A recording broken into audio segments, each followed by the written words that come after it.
Radio Nueva Valencina, tu radio.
Entender mucho mejor cómo nuestros antepasados se alimentaban, cazaban, vestían, cómo se relacionaban con otras culturas o pueblos e incluso cómo enterraban a sus difuntos.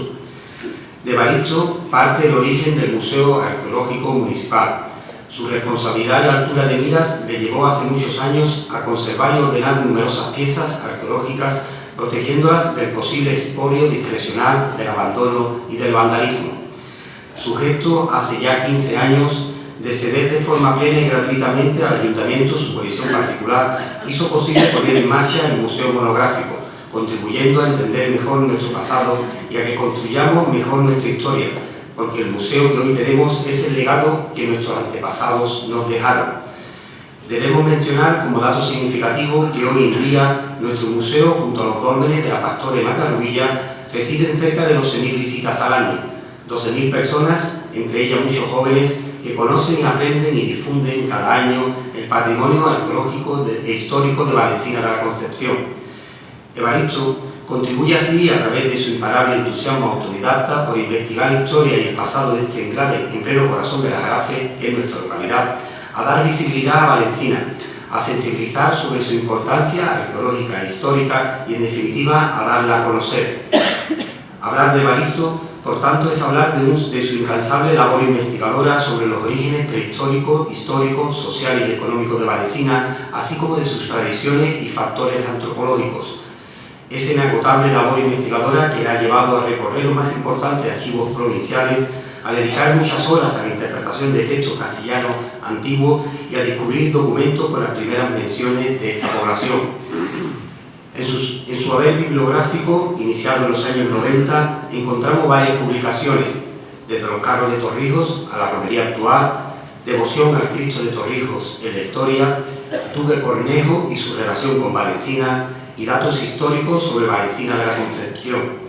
Sin duda, es muy valiosa la implicación y la aportación de Evaristo en dar a conocer los orígenes y desarrollo de las tradiciones de nuestro pueblo. Como sabéis, Evaristo es cronista oficial de Valencina.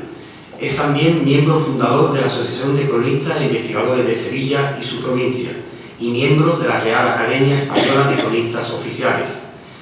En virtud de este reconocimiento, el Pleno del Ayuntamiento de Valencina de la Concepción ha aprobado en su sesión del día 20 de octubre de este año 2016 el cambio de denominación para la calle Matacabras, que pasará a llamarse Calle Cronista Evaristo Ortega Santos, Antigua Matacabras. Enhorabuena y felicidades, Evaristo. Y para nosotros es un honor hacerte entrega, como alcalde, en nombre de la corporación, de una placa conmemorativa del Ayuntamiento de Valencina en homenaje a tu trayectoria, a tu aportación y a la puesta en valor del patrimonio histórico y arqueológico y a dar visibilidad al pueblo de Valencina. Gracias, Evaristo.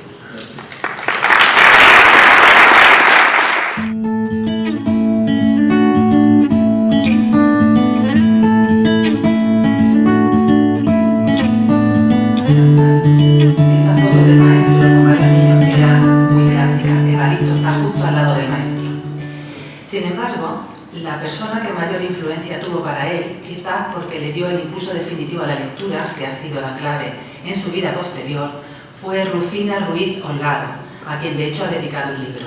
Lamentablemente no pudo estar mucho tiempo en el colegio y no acabó los estudios primarios, porque se puso a trabajar pronto en trabajos muy diversos. guardando cerdos, en la era arreando las bestias, pequeños trabajillos en el campo, pero siempre en Valencina. Desde muy pequeño sintió una inquietud religiosa, aunque no era por tradición familiar, sino un sentimiento personal propio. De ahí su fuerte vinculación con las hermandades y la iglesia de su pueblo, a los que ha dedicado varios libros y muchas horas de investigación. Cuando por primera vez salió del término municipal para trabajar fue en la fábrica de la Cartuja, donde aprendió a tornear la loza. Su siguiente trabajo, también en Sevilla, fue en la construcción. Podemos ver varios momentos de estos trabajos en fotos y tenemos que pensar que, sin embargo, ir a Sevilla en aquel momento no significaba lo mismo que para nosotros en el siglo XXI. Para él implicaba ir y volver andando por caminos que no siempre eran rectos y no por carreteras como ahora. Evaristo se reconoce tímido y dice que esas salidas a trabajar fuera se le hicieron un poco difíciles.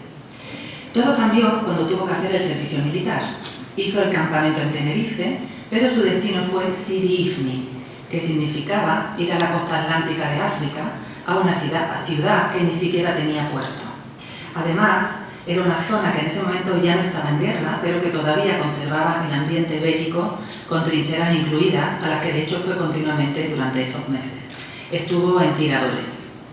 De aquella época de su vida se trajo varias cosas muy importantes que ya nos sugieren sus intereses futuros. Lo primero, unos amigos con los que ha permanecido en contacto toda la vida, como fue su íntimo amigo Francisco Ortega Rodríguez. Lo segundo, un curso de inglés por correspondencia, algo muy inusual y avanzado para la época. Y lo tercero, la idea de salir fuera de España a trabajar. De forma que, en cuanto terminó la mili, se dirigió a la oficina de inmigración, comprándolo por parte de su madre, donde le ofrecieron un trabajo en Alemania. Este país va a ser su casa muchos años. En 1963 llega a Alemania a trabajar primero en una fundición, donde lo podemos ver en esa foto, y en la conocida y gran empresa Siemens después. Al principio estuvo solo, aunque volvía en vacaciones siempre a su pueblo. Una de las veces que su madre fue a visitarlo, decidió que ella quería trabajar allí y buscaron la forma de que también tuviera un contrato. Y la familia se reunió otra vez. Poco tiempo después, conoció a su mujer, que trabajaba en la misma empresa. Posteriormente se casaron. Esta foto, que podéis ver, es la de la boda. Allí nacieron sus hijos y vivieron muchos años. Varias fotos de esa época son las siguientes, pero él no quería perder nunca la vinculación con su pueblo. Siguiendo con esa curiosidad que ya hemos mencionado, hizo un primer curso de alemán, aunque no lo necesitaba para vivir allí, cosa que me sorprendió al principio. La empresa, que los trataba bastante bien, tenía una traductora e intérprete que solucionaba todo lo que necesitaban. Él me contó que su madre, aun trabajando allí, no llegó a aprender ni una palabra. Sin embargo, él quería aprovechar esa oportunidad y saber más, y al curso inicial le siguió otro más profundo. La estancia en Alemania, como vemos, despertó sus inquietudes culturales y personales, participando en multitud de actividades diversas. En su ciudad hay una biblioteca que le permitió leer a Hugo Obermayer, un arqueólogo alemán muy buen dibujante y unido a Valencina desde 1919, porque excavó por primera vez el dolmen de Matarrubilla, y que además nos dejó el plano más completo e interesante del dolmen de la Pastora. Como vemos, la arqueología estaba muy presente incluso en tierras lejanas. Llegó a ser presidente del Club de Españoles de la ciudad. Entrenó un equipo de fútbol de españoles, aquí vemos una foto de esa época, y envió poemas a Radio Praga Independiente, que tenía un programa cultural en español.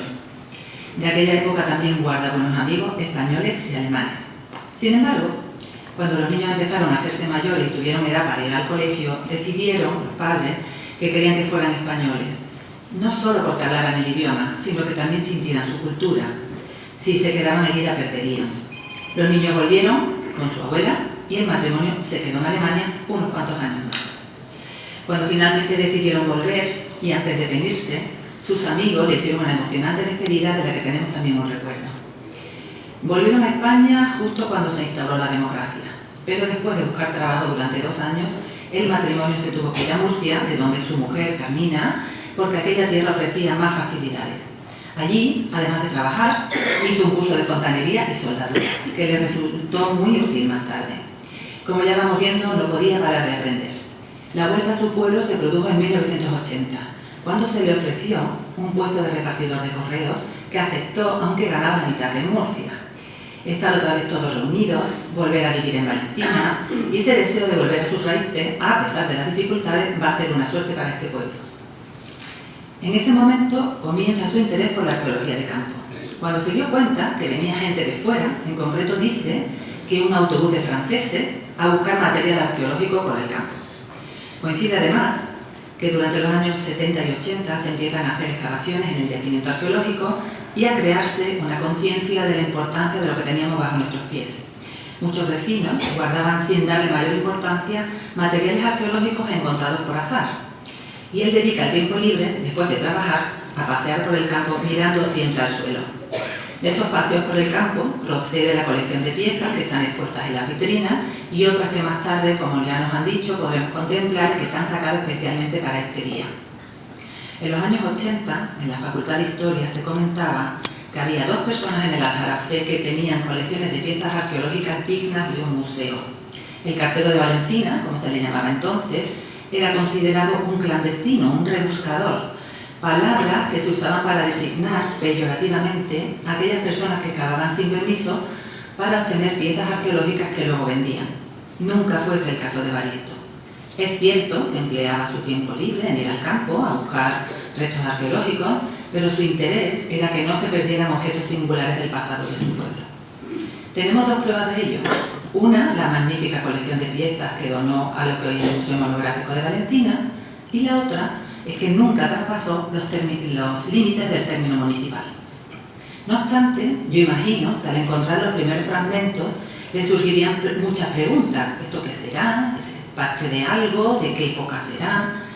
Conversando con él para preparar esta presentación, le pregunté que si él no tenía estudios porque no acabó la primaria, ¿cómo aprendió? La respuesta es muy sencilla: leyendo. Leía y, como dice su familia, devoraba, y yo casi me atrevería a decir memorizaba, libros y revistas de los temas que le gustaban. Entonces recordé las ocasiones en que charlábamos de algún artículo, de alguna pieza llamativa que había salido en la única revista de arqueología que se editaba en los años 80 y 90 y que los 2 comprábamos. La primera vez que me enseñó algunas de sus piezas, me di cuenta de 2 cosas. Una, que tiene muy buena memoria, recordaba de dónde era cada una, y otra, que es muy organizada. Las guardaba en unos maletines con paneles de madera fina llenos de piezas agarradas con elástico y agrupadas por forma o función. Todas las asas juntas, todos los fondos, todos los ídolos en el mismo maletín, muy organizado, como digo. Sin embargo, aunque disfrutaba con este hobby, también pasó por momentos de preocupación. Cuando la conciencia general por la importancia de la arqueología y los yacimientos arqueológicos hace que se publique la Ley de Patrimonio, que perseguía a aquellos que guardaban piezas. Por eso pensó en donarlas, como así hizo. Pero antes de llevarlas a Sevilla, quería tener una especie de catálogo de todas ellas, con una breve descripción y una foto de cada una. Recuerdo perfectamente cuando llegó a mi casa, me explicó la situación y comenzamos a registrar todas las piezas seleccionadas. Las sesiones de fotos, la toma de medidas y los folios con las descripciones. Años después volvieron las piezas a Valencina y las donó a nuestro museo. Con su jubilación se le abrieron otros campos interesantes. Los archivos históricos son esos lugares donde se guardan los documentos antiguos con escrituras a mano muy difíciles de leer y que en general solamente abren por la mañana, y mientras estuvo trabajando no podía ir a recopilar información. Desde la jubilación no era raro verlo en la parada del autobús con su carpeta para bajar a Sevilla a buscar información, aunque el acceso a ello, como veremos más tarde, no fue fácil. En ese momento comenzó a recopilar información y a escribir libros. Desde los poemas de Alemania y hasta 1993, que publica su primer libro, De los carros de Torrijos a la romería actual, habían pasado casi 30 años. Actualmente tiene publicados 7 libros, muchos artículos en diversas revistas, principalmente en las revistas municipales de Guzmán y Valencina, pero además tiene, producto de sus años en los archivos, un verdadero fondo documental por publicar. Sin embargo, el primer trabajo que le llamó la atención, su primer interés, fue sobre la colaboración de los valentinenses en la colonización de América. Para ello, debía ir al Archivo de Indias, el archivo más famoso e importante de Sevilla. Y entonces empezaron los problemas para entrar en ese y en otros que podían contener la información que le interesaba. Hasta hace muy poco, El acceso a los archivos estaba restringido a investigadores, estudiantes de la universidad, personas vinculadas a proyectos de investigación reconocidos, etc. Y de ahí surge otra faceta característica de Evaristo, la búsqueda de soluciones. La figura del cronista oficial de una villa existe desde hace varios siglos, pero en un principio era algo reservado para las ciudades importantes, capitales de provincia y así. Actualmente, algunas provincias como Córdoba o Jaén tienen ya una tradición de muchos años. Sevilla está incorporándose poco a poco. Desde hace 13 años, como ya se ha comentado, existe la Asociación de Cronistas e Investigadores Locales, a la que pertenece Evaristo, y como vemos en esta foto del periódico, es miembro fundador. Ser cronista oficial le abría puertas reservadas a investigadores y universitarios, por eso tenía mucho interés en conseguirlo. El primer pueblo que lo nombra cronista es Castilleja de Guzmán, en 1997, y Valentina lo hace en 2005. Con él y otros investigadores, en nuestra provincia se le ha dado un impulso admirable a los estudios locales. Según me ha contado el presidente de la asociación, Evaristo siempre ha estado muy orgulloso de ser cronista de Castilleja de Guzmán y de Valencina. En 2009 se le concedió el Premio a la Investigación Local en la provincia de Sevilla, un galardón que reconoce el trabajo, los esfuerzos y la valía de personas que de manera altruista, generosa y desinteresada dedican su tiempo a rescatar del olvido las historias de sus pueblos.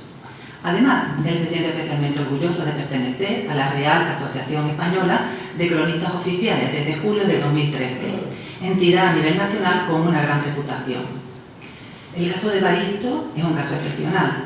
Su aprendizaje autodidacta, sin pasar por centros escolares, sin pasar por la universidad, contando solamente con su curiosidad y su inmenso interés, todavía lo hace más especial. Ha demostrado a todos que solamente con la voluntad y el esfuerzo se pueden aportar muchísimas cosas sobre nuestros orígenes y nuestra evolución como pueblo, y darlas a conocer a todos los que le interese. Porque él no pierde de vista publicar toda esa información que ha ido recopilando día tras día y año tras año. Su afán por saber todo lo posible sobre Valencina le ha hecho conocer a fondo los archivos no solo de Valencina o Guzmán, sino también el archivo de India, del cual tiene carnet de investigador, el archivo histórico provincial de Sevilla, el archivo del arzobispado, el fondo de la catedral, el de protocolos notariales. El otro día me contó que la primera vez que se enfrentó a un legajo de 1550 no sabía si las letras de la hoja estaban derechas o boca abajo. Creo que pueden ver un poco una idea de cómo es esa letra. Aquí pueden ver un ejemplo. En la Facultad de Historia hay una asignatura de un año entero de estudio que se llama Paleografía, para aprender a leer esos documentos de los que ahora él es un experto. ¿Cómo lo consiguió si no tenía ayuda? Le aconsejaron que comenzara por documentos del siglo XVIII, que eran más recientes, más sencillos de descifrar, y fuera poco a poco para atrás. Pero él, con un método de trabajo minucioso, iba fotocopiando la frase, ampliándola e intentando traducirla de los 3 siglos a la vez. Hasta que encontró un curso de paleografía a distancia de la Universidad de Granada, que le facilitó mucho la tarea. A partir de ese momento, se dedicó a copiar todos los documentos relacionados de alguna manera con su pueblo, todos en los que tuviera la palabra valencina. De ahí que tenga pendiente de publicar auténticos catálogos de escrituras notariales de los últimos 400 años. Pero del estudio de todas esas escrituras, él ha extraído otras informaciones muy valiosas. ¿Quiénes eran los vecinos de Valentina en esas épocas? ¿Cuáles han sido los nombres de las calles desde entonces hasta ahora?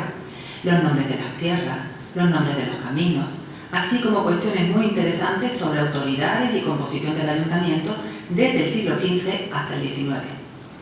Del padre Fray Ambrosio de Valencina también tiene un trabajo por publicar, que nos haría más cercano una persona que tiene su nombre en una calle, pero del que realmente conocemos muy poco. Y una investigación que llama la atención por lo inusual, que poca gente conoce ahora porque esa costumbre se perdió hace tiempo. Son las cartas de dotes y arras, que desde el siglo XVI hasta principios del XIX escribían, se redactaban y se firmaban los novios y su familia antes de casarse, y que explican cuáles son los utensilios que aportan al matrimonio y los precios de cada uno. Como vemos, aspectos muy curiosos e interesantes que nos ilustran lo amplio de sus investigaciones. No quiero terminar sin explicar que en su afán por dar a conocer todo lo posible la historia de nuestros antepasados no ha encontrado muchas facilidades. Publicar libros es algo muy difícil y caro. Pero ese interés por dar a conocer todo lo que sabe, para que su esfuerzo no se pierda y además llegue a los vecinos, ha hecho que pague de su propio bolsillo la edición del último libro, que acaba de salir publicado esta semana y que pueden obtener todos los interesados el día 9 de diciembre a las 7 de la tarde en la Biblioteca Municipal, donde será su presentación oficial. Se titula Apuntes sobre las cofradías de Gloria y Penitencia de Valentina de la Concepción en los últimos 400 años. Y está dedicado a una mujer que ya hemos mencionado, Rufina Ruiz Holgado, como él dice, valiente, trabajadora y digna de admiración, que fue tan importante para él. Por la voluntad inquebrantable en su cometido, por la generosidad de la que ha hecho gala en estos asuntos, la constancia con la que ha recogido todos los datos existentes en los archivos de la provincia vinculados a Valencina, el volumen de la documentación manejada, la abundancia de datos y sobre todo el conocimiento profundo de nuestra historia, yo pido desde aquí un fuerte aplauso para Evaristo Ortega Santos, la persona que más sabe sobre la historia de la... Amables palabras. Señor alcalde, señores concejales, señoras y señores, amigos, todos. Un buen día, nuestro ingenioso hidalgo, al término de un lance, díjole al paciente Sancho, su escudero, que no puede ser que un caballero sea desagradecido.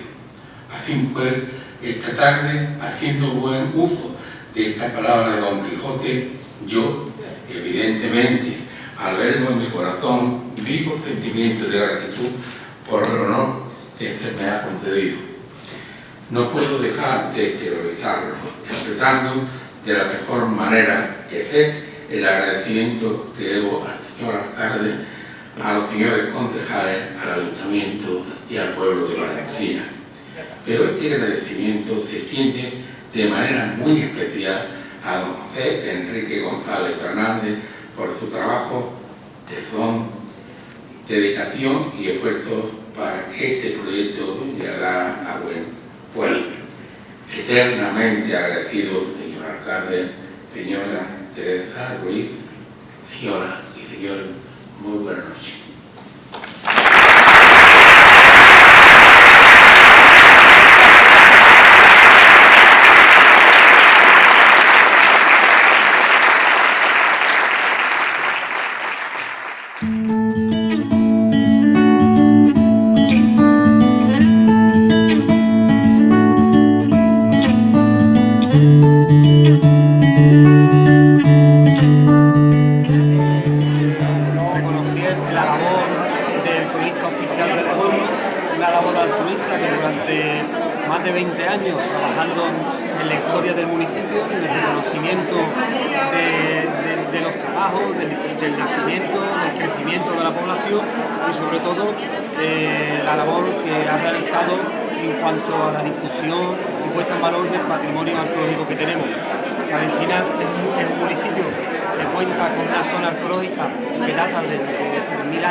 los materiales que se dio el señor Ortega era la significación que tenía dentro del yacimiento los elementos metálicos. Sabéis, y por si no lo sabéis, yo lo comento, que estamos en un yacimiento del tercer milenio antes de nuestra era. Se están, digamos, poniendo en marcha los mecanismos de la sociedad occidental tal cual la conocemos ahora. La diferenciación social, la existencia de unos ritos programados, la existencia, digamos, de un trabajo colectivo, y en Valencina contamos con una ventaja cualitativa respecto a otros yacimientos de nuestro entorno, incluso, como ha dicho el señor alcalde, del conjunto de la península ibérica y de Europa. Esa ventaja le vino singularmente, o al menos así es como se ha publicado, de que en este lugar se transformaba el mineral para obtener este tipo de piezas que nos llamaron la atención desde primera hora, que son estas piezas que tenéis aquí, son piezas realizadas en cobre. Hay algo que no veréis en otros museos por mucho que os mováis por la península ibérica, y es la colección relacionada con la metalurgia que tenemos depositada en el Museo de Valencina. Porque en el Museo de Valencina se encuentra reconstruido históricamente, podemos reconstruir históricamente todo el proceso de transformación del metal. Tened en cuenta las fechas en las que estamos, para que os hagáis una idea, digamos que sería un poco como el I+D de la época, el Silicon Valley de la época. Ese Silicon Valley lo teníamos aquí. Aquí se ha encontrado, se ha demostrado arqueológicamente que existía un centro de transformación de metal. Y lo que nos ha llegado a nosotros son los vestigios arqueológicos. Esos vestigios arqueológicos, ¿cuáles son? Pues lo que tenemos en estas vitrinas. Entre ellos estas piezas que son, desde el punto de vista arqueológico e histórico, excepcionales, porque están demostrando la capacidad que se llegó a alcanzar por esta, digamos, artesanía que algunos califican como industria. Eso fue lo que para algunos investigadores llevó a que Valencina tuviera éxito, para entendernos, ¿no? Tenemos hachas, puntas de flecha y, lo que más importante, los elementos relacionados para su fabricación. Tenemos toberas, que son estas piezas circulares que hay aquí, que servían para insuflar aire a los hornos. Ahora los que estáis detrás os vais dando una vuelta y yo me quedo aquí. Si tenéis alguna pregunta yo la trato de responder. Y los martillos, porque se trataba de un trabajo que finalmente era un trabajo de forja. Aparte de eso, también tenemos señalizado este collar que tenéis aquí arriba, que algunos lo veréis. Son un conjunto de cuentas de caliza, hueso, no se sabe, están mezcladas y proceden de un monumento que se destruyó en la vecina Guzmán. También, digamos, son unas piezas realmente significativas. Y también tenemos señalizado, porque son muy singulares y poco reconocidas en las colecciones museísticas, ese ídolo, que es un ídolo de cerámica que aparece sobre esa peana. Digamos, serían las piezas más selectas, pero insisto que, por ejemplo, la totalidad prácticamente de la vitrina que se corresponde con el material lítico procede de piezas que ha cedido Evaristo Ortega. Gran parte de los...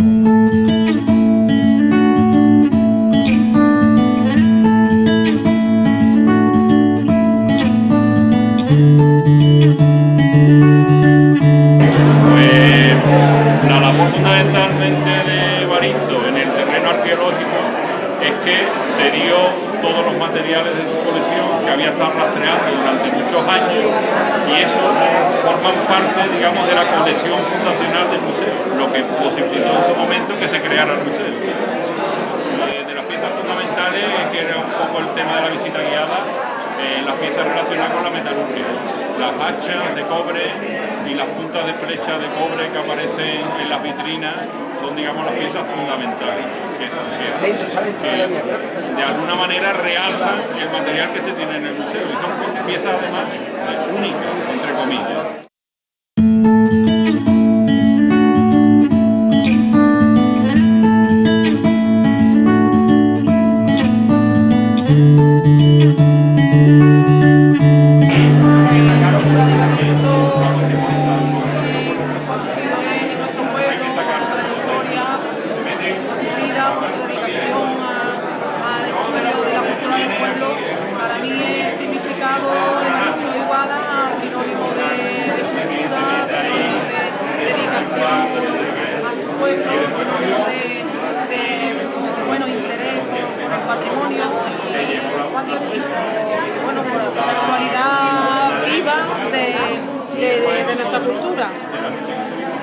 exponente más de lo que es la tradición de Valencia.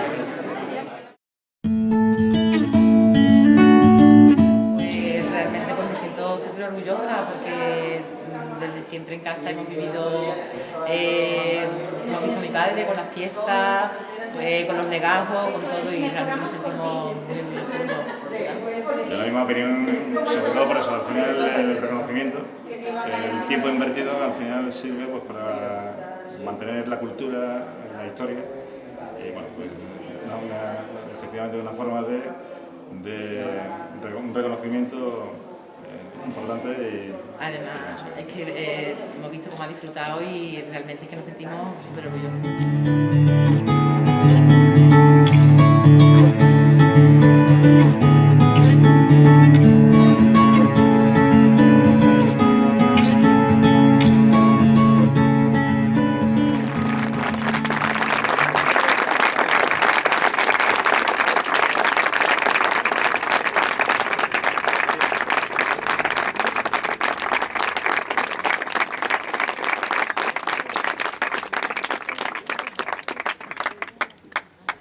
Enhorabuena, Evaristo.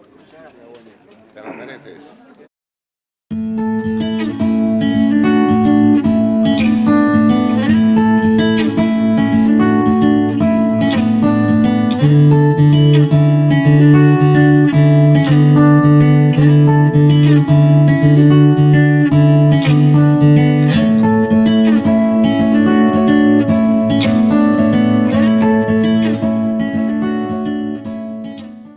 Radio Nueva Valencina, tu radio.